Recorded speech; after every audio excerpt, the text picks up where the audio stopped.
Welcome. Let's talk subscriptions and creating a subscription. Once you're logged into the manager, you have two ways to access the new subscription manager. You've got a quick start box right here in the middle, and under engage users, you also have subscriptions over here on the side menu.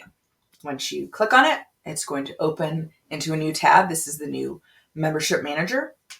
And from here, you're going to click on memberships.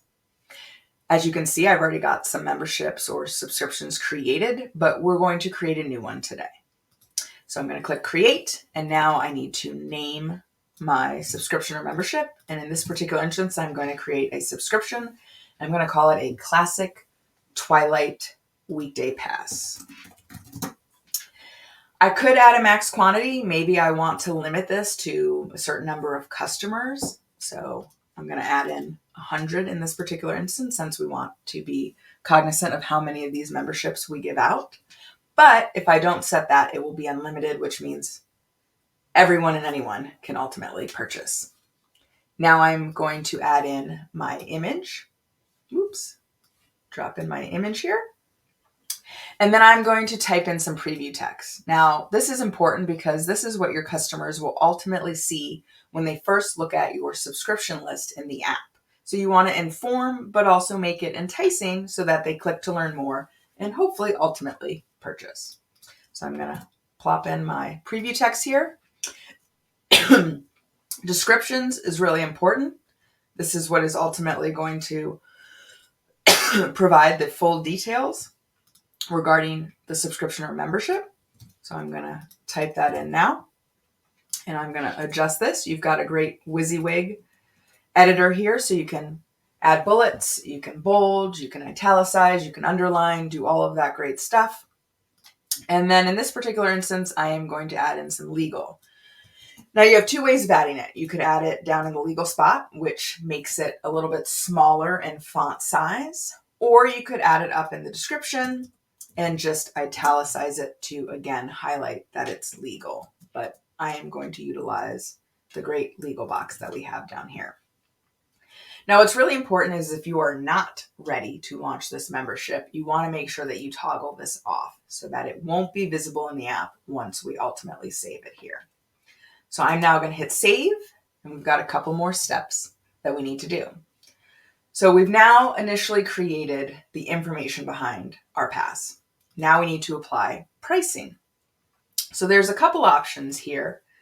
You can do reoccurring. So again, if this is going to be subscription based, how much they pay, is it every month? Is it every, year? Depending on, again, what you would like to provide.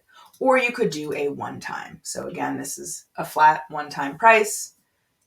What is it? And ultimately, when will the membership expire after it's purchased? You could do both if you want. Again, think through the idea behind this membership. Does it make sense to just do one time? Does it make sense to just do reoccurring subscription? Or is there a way that it makes sense to do both? In my particular instance today, I am going to do reoccurring because I am creating a monthly membership. So for the value of what I'm giving, I am going to note that this is going to be $40, and the customer is going to pay $40 every 1 month. So every single month they will pay $40 when they join. I can tie it back to the point of sale by adding a SKU if I want. And I can also decide when to make my price available. So maybe I want to ultimately launch it, but not make it available for purchase at a later point in time.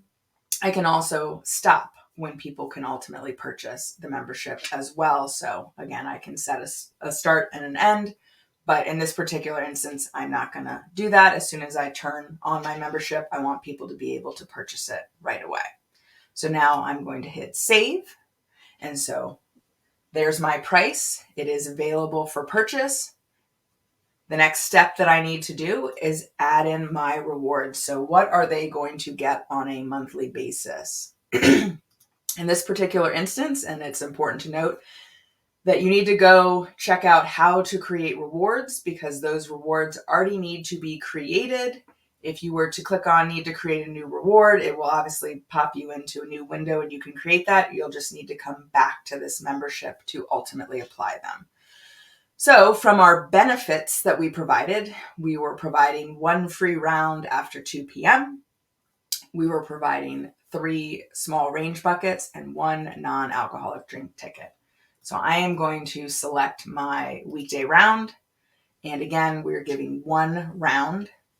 And the interval is going to be monthly, and it's going to start on the day of the month in this particular instance.